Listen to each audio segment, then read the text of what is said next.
Well, the pandemic has pushed the boundary of teaching and learning and has paved way to increase utilization of ICT, especially in teaching and learning process. In assessment in CNSC right now, many teachers are using different platforms such as CNSC LMS platforms to generate quizzes, exams, assignments, and activities. Some other platform includes Google Survey, which are conveniently given to the students as long as they have the link. Another is the use of Google Classroom, which some of the teachers are fond of using.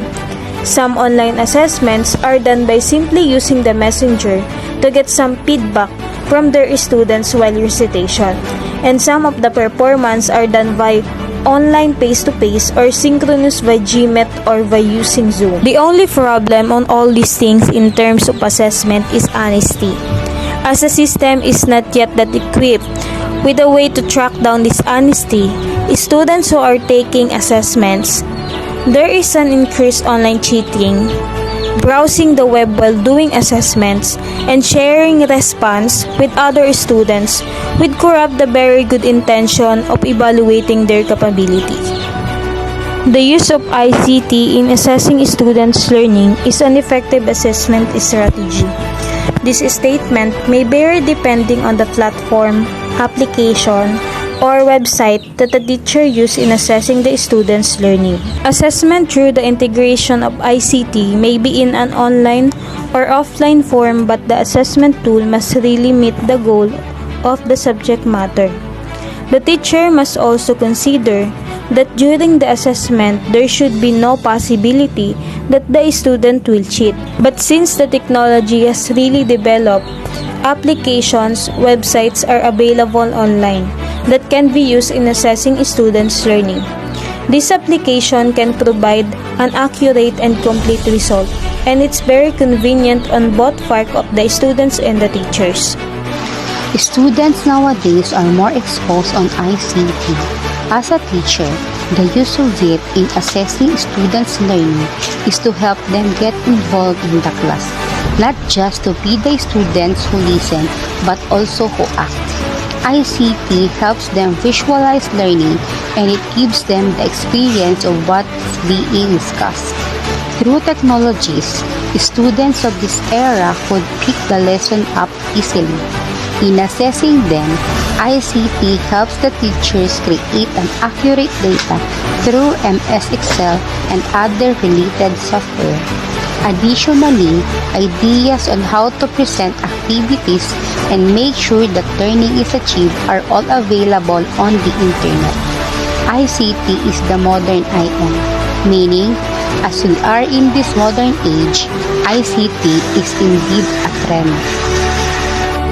Today, we do not need to go any further than our own home or living room to see some form of ICT in our life, whether it be a computer, plasma TV, or mobile phone. We all have them in some part of our lives.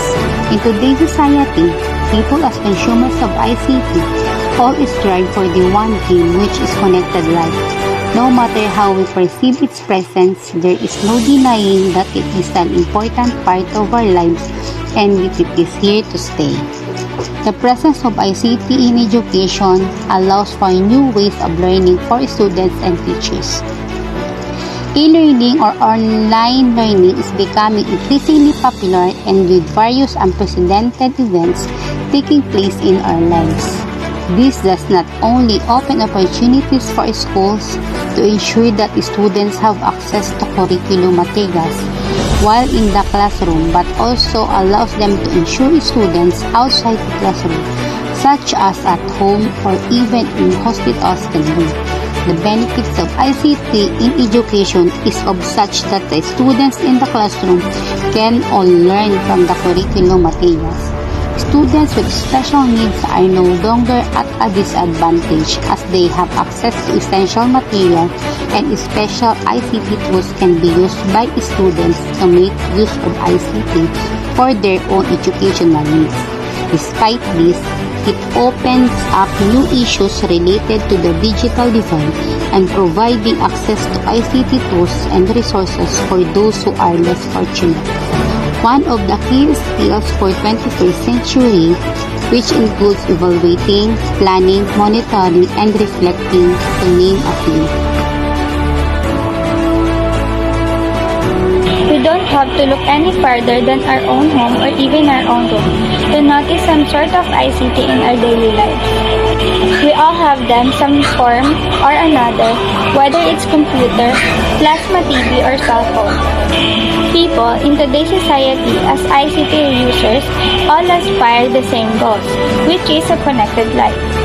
It is undeniable that it is a vital part of our lives and that is here to stay, regardless on how we view its existence. The use of ICT in education allows students and teachers to experience new ways of learning. With various unprecedented events taking place in our lives, e-learning or online learning is becoming increasingly popular. This is not only allows schools to ensure that students have access to curriculum materials while in the classroom, but also allows them to ensure that students outside the classroom, such as at home or even in the hospital, can learn. Students with special needs are no longer at a disadvantage because they have access to unnecessary materials and can use a unique ICT tools to meet their own educational demands. It raises additional concerns about the digital divide and ensuring that those who are less wealthy have access to ICT tools and resources. Evaluation, planning, monitoring, and reflecting are just few of the critical talents for the 21st century.